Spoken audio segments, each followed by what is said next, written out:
He is the returning chairman of the Blue Ribbon Committee and also the chairman of Committee on Accounts. Let us all welcome Senate President Pro Tempore Panfilo Ping Lacson. Hi sir, good afternoon. Good afternoon to all. Sige, let's get on with it. Okay sir, una muna. Diretso na. Handang-handa ka na po ba na pamunuan uli ang Blue Ribbon Committee at wala na pong atrasan yung pagbabalik nyo bilang Blue Ribbon Committee chairman? If elected, sige. Sinabi ko na kay SP, I'll accept. So ready na ho uli kayo sa posibleng pag-question ng ilang senadors ano man magiging decision o hakbang nyo sa investigation sa flood control Yeah, anomalies? that much diniscuss din namin na pareho pa rin. Walang magbabago. Kung saan kami dala ng ebidensya, di doon. And sir, tiwala kayo na hindi naman madidestabilize ang leadership ni SP Soto once na magbalik kayo bilang Blue Ribbon Committee Chairman? Well, anything goes. Kung doon mapunta, nag-uusap na rin kami tungkol doon. Pero ano yung nakikita nyong chance? Sa ngayon wala naman po. I don't think so. That much inassure naman ako ni Senate President. Nakausap niya, I think nakausap niya yung mga kasamahan namin. Mukhang okay naman. And then sir, tuloy na tuloy po ba yung panibagong hearing ng Blue Ribbon sa November 14? Hindi ko pa na-coordinate kay Senator Sherwin kasi siya yung chairman ng Finance Committee. Hingin ko yung Friday kung pwedeng ibakante niya. So tentative pa po yun sir? Kung mabibigyan niya ng puwang, tuloy yung Friday hearing.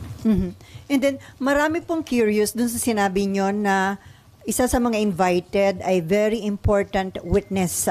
Gaano po ba ka-importante ang kanya magiging testimonya, sir? Importante kasi pwedeng ma-wrap up yung lahat ng pwedeng o kailangang malaman patungo pati sa prosecution sa conviction. May mga bago po siyang magiging revelation na hindi pa na-reveal ng mga previous witnesses? Yeah, naturally and surely. So may nagsabi na ho siya ng affidavit, sir? Wala pa. Sa nga, pinapa-finalize ko yung affidavit within the week. No? Kasi base sa kwento, saka base do sa mga mga dapat ebidensya, mga dokumento, ledger, digital files, lahat ng notes. Kasi sabi ko sa kanya, kung magme-mention lang ng pangalan na walang suportang dokumento, wag na lang mag-mention kasi baka makasira lang ng tao. So, maski may personal knowledge, kung wala naman siyang supporting documents, wag na lang magbanggit. Sir, ito Yan ba, ang aming usapan. siya po ba nag-volunteer na lumapit po sa inyo para sabihin mag-testify siya sa Blue May Ribbon? conduit actually na nagparating. Ano po ito? Government official? Walang balita kay Gutesa, and that's the reason why I thought of reviewing the CCTV of September 25. It was not my intention to spy on Senator Marcoleta. No. Ang talagang reason kung bakit pinahanap ko yung CCTV footage para magkaroon kami ng clue kung sino yung pwedeng kasama niya na pwedeng mapagkilanlan, na pwedeng ipaabot sa kanya yung invitation through that person. Kasi nga, nawawala siya. And we need him to sew up yung kanyang mga na-testify na earlier, or kung meron siyang mga additional na documents or ebidensya to back up his claim in his sinumpang salaysay. Naghahanap din kami ng magko-corroborate do sa kanya mga sinabi. In fact, si Senate President Soto was in touch earlier with Senator Bato de la Rosa. Because sabi ni Senator Bato, meron siyang ipipresenta na magko-corroborate kay Gutesa. And I just thought na baka yung si Paul or yung Mark na minention. But nung kinumusta ko kay Senate President, sabi ko, natatandaan ko may sinasabi si Senator Bato, why don't we pursue that? No? Kung po pwede niya maipresenta kasabay sa hearing sa Friday. When he checked, sabi ni Senator Bato, ang balita niya, mukhang nag-join up na kay, kay Congressman Saldico sa Europe. So baka And yun we're still validating, kung yun ang sabi. So madali naman yon. We will check with immigration kung meron talagang departure, assuming na they use their real names. Yeah. So sino po ba yun yung ihaharap Mark ni and Paul, yung sinasabi niya na kasama niya na nag-deliver. Importante yun kasi what we need kay Gutesa, yung magko-corroborate whether it's another witness or whatever documentary evidence na meron siyang hawak para maipakita niya. Otherwise, mere allegation by one person, parang maski sa korte, maski sa prosecution level, baka hindi mag-hold water. No? So hindi ho kayo mag-stand up yung kay Gutesa na... Sa ngayon, sa tingin ko, being an investigator for so long, pag alam kong ganun lang, isang salita lang, sa isang tao, mahirap tumayo. So kailangan natin ng magko-corroborate. Sa isang interview, sinabi nga ho ni Senator Rodante Marcoleta na nasa Chile na yung si Mark ba o si... I don't know. Ang pagkaalam ko lang na nag-join daw, sabi ni Senator Bato kay Senate President na sumama na raw kay ex-Congressman Saldico. Pero sir, plano nyo rin po bang patawag Kung may yung dalawa? information si Senator Marcoleta na nasa Chile, tingnan natin. Basta anything that can really sustain yung lahat ng mga testimonies so far revealed sa mga hearings na nakaraan, we should go there. So kasama po ba yun sa plano talaga ng Blue Ribbon na ipatawag yung sila Paul and Mark ba? Yeah, kasama. Especially Gutesa, para makita natin kung meron siyang mga supporting documents. May mga talks na may pinagtatakpan, merong pinipili, no? Hindi ganon. No? Maski sa pag nag-resume ng hearings, walang magbabago. Doon sa naunang direction ko noon bilang chairman, na where the evidence leads us, we'll go there. Sir, kinu-question din ni Senator Marcoleta yung aligasyon na pineke ni Gutesa yung kanyang Yung mga standard or specimen signatures ni Attorney Spera, kinumpare doon sa question document. Meaning, yung kinu-question na sinasabing hindi niya pirma. Hindi nga nang match eh. Hindi naman kami yung nag-conclude kundi NBI plus yung... at yung mga nakadetain po dito sa Senate, sir. Yung mga hinahawakan na ng ombudsman at saka yung inimbestiga na undergoing preliminary investigation, kung ano yung kakulangan na pwede ma-contribute pa ng Blue Ribbon Committee sa mga hearings, pwede pa rin namin i-pursue. Pero kung repetitive na at naipadala na, kasi I remember when I gave flash drives kay Secretary Vince Dizon. Ito yung pinanggalingan nito, yung dalawa kong privilege speeches. Binigyan ko yung acting ombudsman at that time, si acting ombudsman Vargas. Binigyan ko si dating ICI advisor Mayor Magalong. Binigyan ko si Secretary Vince Dizon. Sabi ko, kompleto na yan. Actually, pwede na ako mag-file ng kaso based on the evidence contained in those two privilege speeches. Kasi kumpleto naman talaga yun eh. Videos, documents, yung mga falsified documents, yung pagkasingil, nagbayad, lahat nandoon naman na. So, I'd like to think na nakatulong yon.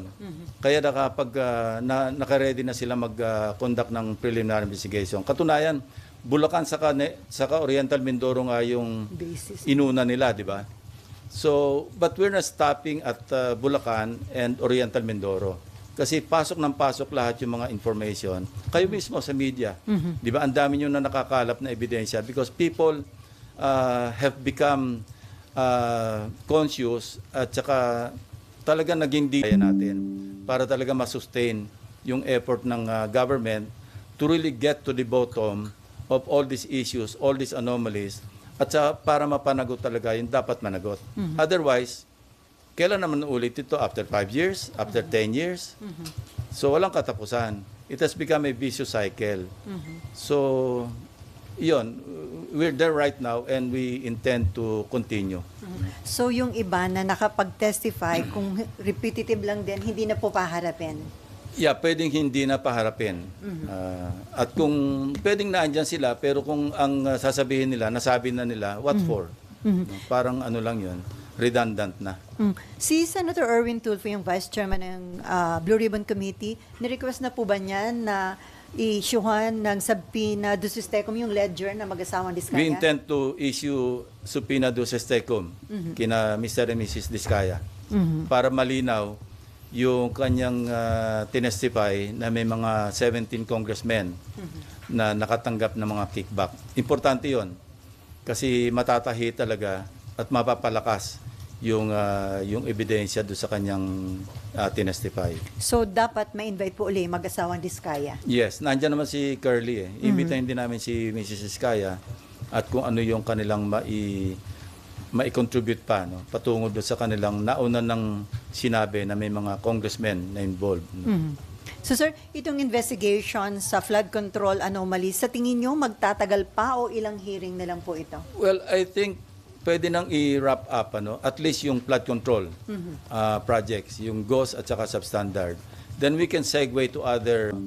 The last time we met with the SP and I think Senator Kiko and Senator Bam, meron kaming kausap who offered mga civilian na who offered to help us scrutinize yung budget. Meron sila mga resource persons na nag-offer ng assistance. So we welcome and marami kaming na-discuss doon. Number one, alisin talaga namin yung unprogrammed fund. No? Ang program appropriations, matitira lang yun sa foreign assisted. No? Of course, yung sa special purpose, yung contingent, yung mga quick reaction fund, hindi naman pwedeng alisin yun kasi paano kung mayroong calamity. Second, yung full transparency. No? Na-discuss na namin ito and we agreed with the Senate President, Senator Gatchalian, na hanggang sa BICAM, fully transparent. Hindi pa lang niya raw na-figure out how to go about it. But ang initial step is, hindi na pa pwedeng mayroong alien na papasok do sa disagreeing provisions.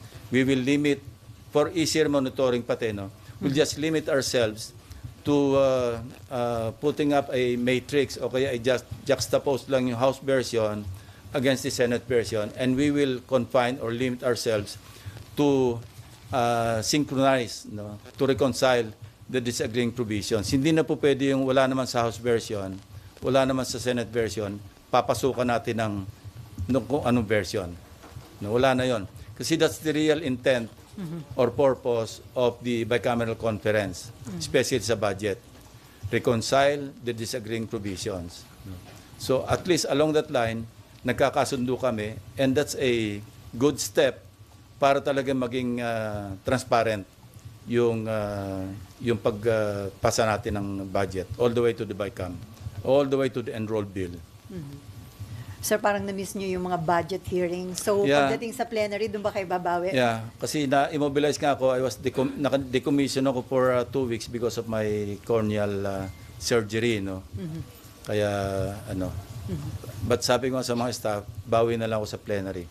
So, we're preparing for the plenary debates and I hope I can still contribute my worth, doon sa pagpasa ng budget. Sir, balikan ko lang yung sa hearing.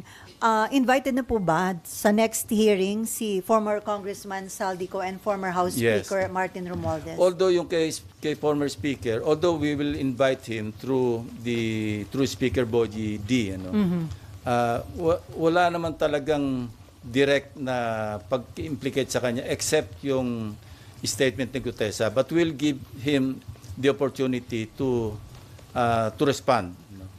But again, observing in the observance of interparliamentary courtesy, kukors namin invitation sa kanya through the Speaker. Yung kay Congressman, ex-Congressman Saldico will send the invitation doon sa kanyang established na residence. Kaya lang sir, yung Office of the Ombudsman, mukhang dun sa last known residents, parang they refuse to accept yung pinadala ng Ombudsman. Well, it's up to them, Kasi kung hindi mahid yung invitation, ang susunod subpoena. At kung hindi pa rin siya sisipot based on the subpoena, then somebody may move for the issuance of a contempt citation and eventually a warrant of arrest. At yung warrant of arrest, sir, yun, pwedeng hingin ang tulong ng Interpol para arestuhin kung saang bansa siya nandun? Probably, kasi valid naman yung warrant of arrest, yung i-issue ng Senate. So that is as valid as any warrant of arrest issued by the court. I don't know, I'm not sure. But we will try, Sir, may info daw kung sisipot si former Speaker Romualdez sa hearing ng Senate. May advance in po kayo, sir. Wala. Iniintay ko yung feedback niya or feedback ni Speaker D. At saka dating Speaker Romualdez din kay SP Soto. Kasi coordinate lang ako sa office ni Senate President or kay Senate President himself. Sabi niya mukhang magkakausap yata sila this week. So sabi ko, pakitanong mo lang sa kanya kung gusto niya magkaroon ng opportunity because this happened before. Ako yung chairman ng public order na mention yung pangalan ni Congressman Veloso, di ba? And they requested me to be given the opportunity to make their manifestation and I gave them that opportunity.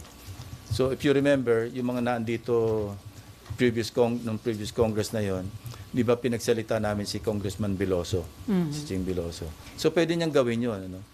At kung gusto niya sagutin yung mga allegation, in fact, we're thinking of sending subpoena do Tecum do sa contractor na naggagawa ng renovation noong bahay sa 42 McKinley Road. Ano? At saka yung security agency na naggugwardya ron. So, kung meron silang logbook, ipapadala namin yung logbook dito to find out if indeed between the period December 2024 hanggang August 2025, I believe yun yung period na sinasabi ni Gutesa na nagde-deliver sila ng pera do sa 42 McKinley Road. At kung meron sa logbook na may mga pumasok talaga mga sasakyan, mga vans or convoy of vehicles, then that's a strong supporting document to buttress yung testimony ni Gutesa, even without Gutesa coming back to testify, I think. Because remember, yung kanyang sinumpang salaysay na naging questionable o forged yung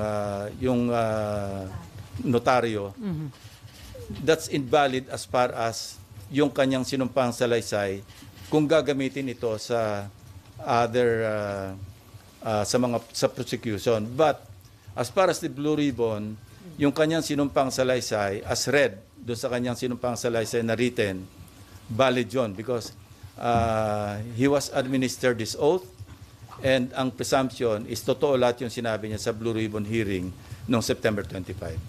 So sir, hindi applicable kay former Speaker Romualdez yung pwedeng gawin kay Saldico na kapag hindi humarap, i-issuehan ng subpoena, kapag hindi pa rin humarap, ay pwedeng congressman contempt. siya eh. So hanggang invitation lang ang pwedeng gawin Yes, ng Senate. through the Speaker. Sabi ko nga, interparliamentary courtesy. And by the way, I'd like to clarify, yung interparliamentary courtesy, ito'y binibigay do sa institution, hindi sa tao. Kaya nga interparliamentary courtesy kasi courtesy ng Senado sa lower house and vice versa. Anyway, okay. Amor? Marlon? RG? Ako si Camille. Nahin natin, Amor. Apo.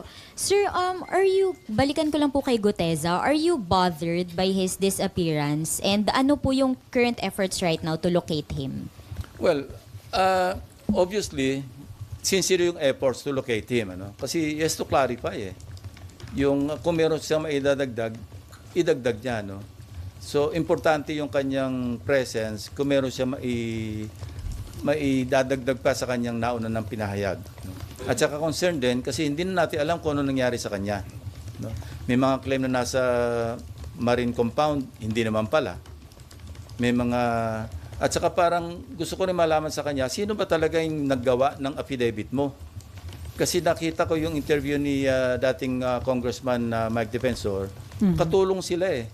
Sinasabi niya na they helped Gutesa draft his affidavit. So, kailangan maklarify din yon. Hindi ba ang sariling gawa ni Gutesa yung affidavit? Kung hindi niya sarili, sino yung mga tumulong sa kanya na maggawa ng affidavit? Ano po yung basa or tingin nyo, analysis nyo dun sa situation? Is he hiding or meron po bang nagtatago sa kanya? Hindi ko alam. Yung guess mo is as good as mine. Ano? Kasi wala nga nakakalam. Tahimik na tahimik. Alam nyo, ganito lang yan. Ano? Kung ang hangad mo, mag-prosecute talaga, makapagpa-convict talaga, dapat hindi siya nawawala. Kasi ang pwede lang mag-prosecute sa kanya, DOJ or Ombudsman. Hindi siya mahanap ng DOJ. Hindi siya mahanap ng Ombudsman. Kung ang intention mo magpropaganda lang, diyan ka sa Blue Ribbon at mawala ka na. Kasi yun lang eh. Sa ngayon, di ba, nagkaroon ng isipan sa mga kababayan natin na siya lang ang nakapag-implicate kay Speaker Romualdez. Yun ang... Yung although kay Congressman Saldico, hindi lang siya, ang dami pang ibang nag-implicate sa kanya, nauna na. Pero ang importante rito, in-implicate niya si dating Speaker Romualdez at nag-iisa siya nakapag-implicate. Pagkatapos nawala siya. So kung ang hangarin mo is talagang logical conclusion, which is to prosecute and convict former Speaker Romualdez, dapat nandito siya. Hindi man sa Blue Ribbon, kung inisip niyang hindi siya makapagtiwala sa Blue Ribbon, humarap man lang siya sa DOJ, humarap man lang siya sa Ombudsman. Kung yun ang hangarin. So now, anong isipin natin? Bakit Blue Ribbon lang at pagkatapos ng isang pagsipot, nawala ka na? So sir, hindi niyo ba tatanungin si Mike Defensor considering na siya ang nagbigay kay Marcoleta? Yun nga, papadala namin yung subpoena through the office of Senator Marcoleta. No? And yung sinasabi niya na ini-spyan ko siya, hindi yun ang CCTV. dahilan. Gusto ko lang makita, kaya pinareview ko yun, para makita ko, baka sakaling may nakakakilala o makikilala natin yung kasabay niyan dumating. So nung So establish incidental na lamang yon na sinalubong pala siya ng staff ni Senator Marcoleta, dinala sa opisina niya, nag-stay for a while, tapos nanood ng hearing do sa gallery hanggang sa tinawag siya, 10:27 I think. But he stayed there. He arrived at around 8:27. At saka yung CCTV, this is a public place, yung Senado. Huwag tayong magtaka, alam na natin na merong CCTV dyan. Kayo mismo na mamonitor nyo kami pag dumarating na kami, di ba? Kaya minsan nakaabang na kayo sa second floor. So this is an open area. No? And, you know, meron tayong jurisprudence tungkol sa CCTV footages. Yun yung Ople versus Torres. Ang tawag doon, ang doctrine doon, yung reasonable expectation of privacy. Meaning, pag nasa public place ka, i-expect mo naman na yung privacy mo mako-compromise, no? May reasonable expectation privacy. Kung nasa private place ka, now, I heard Senator Marcoleta na kung ako raw ba nagbi-Big Brother o okay lang ba raw na tiktikan niya rin opisina ko, well, bibigyan ko siya ng logbook kung gusto niya everyday, kung sino yung pupunta sa office ko. At walang contractor na pupunta doon. Wala maski sino pupunta except mga official business. Public place to eh. Wag tayong maging onion skin na lalabas yung mga bisita natin o kung sino yung mga pinatawag natin. Dahil CCTV yan eh. No? Okay, last question, Opo. Amar. Sir, mag-a-apply po ba dun kay Guteza yung pag hindi po siya sumipot after the subpoena ay warrant of arrest yung next? Meron na siyang problema sa prosecution service ng DOJ. Why? Because meron ng resolution yung RTC, Executive Judge ng Manila, na nagre-recommend na siya sumailalim sa preliminary investigation for falsification of documents. So, let's leave it at that. Now, hindi naman siya, ibig sabihin, pumunta siya rito on his own volition. Ano? Para gipitin pa siya na i-issue siya ng subpoena and then warrant of arrest, papa-contempt, I don't want to go there. Sir, naalala ni Nimpa, si Mike Defensor din ang naglabas noon kay Ador Mawanay. So, regarding kaduda-duda No, I'd ba yung like to paglabas correct ni- that. Ano? Yun ang misimpression. Hindi si Ador Mawanay, si Udong Mahusay. Udong. Remember, si Udong Mahusay, yun yung whistleblower against former FG. Di ba? Nung nasa safe house, ano yun, hindi kinidnap, ni-rescue ni Mike Defensor. So, nawala yun as witness. Si Ador Mawanay, ewan ko kung sinong sirari ng ulo na nag-recruit, ano, nag-invento ng mga account numbers na meron kaming $700 million dalawa ni ERAP, no? Na in several foreign banks. And, you know, ano lang to, trivia. I myself, kasi nag-aalala ko noon, baka mamaya, dinipositohan nila ako ng pera sa Hong Kong na i-withdraw nila lang na para maipakita lang na meron akong account na ganong kalaki sa Hong Kong. So ako mismo, nagkusang loob noon, I wrote the regional director of HS, HSBC. No, hindi. Ano ito? Hong Kong. Yung isang bangko. Anyway, na nag-reply, ang sagot sa akin, yung pattern ng account number ni Mawanay, pattern ng account number ng credit card, hindi ng bank account. Doon pa lang alam ko na nagsisinungaling siya. And by the way, Victor Corpus, siya kasi nag-handle, after 10 years, or more than 10 years, he approached me through a fellow cavalier na gusto raw mag-apologize personally. And I accepted.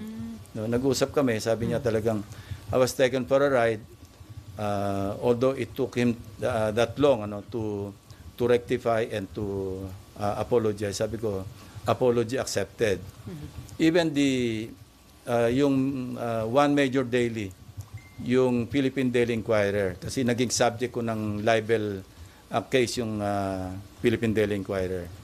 No? They tried to negotiate with me doon sa aming libel case. Sabi niya, any story that you want, headline or above the fold. Sabi ko, I don't want that.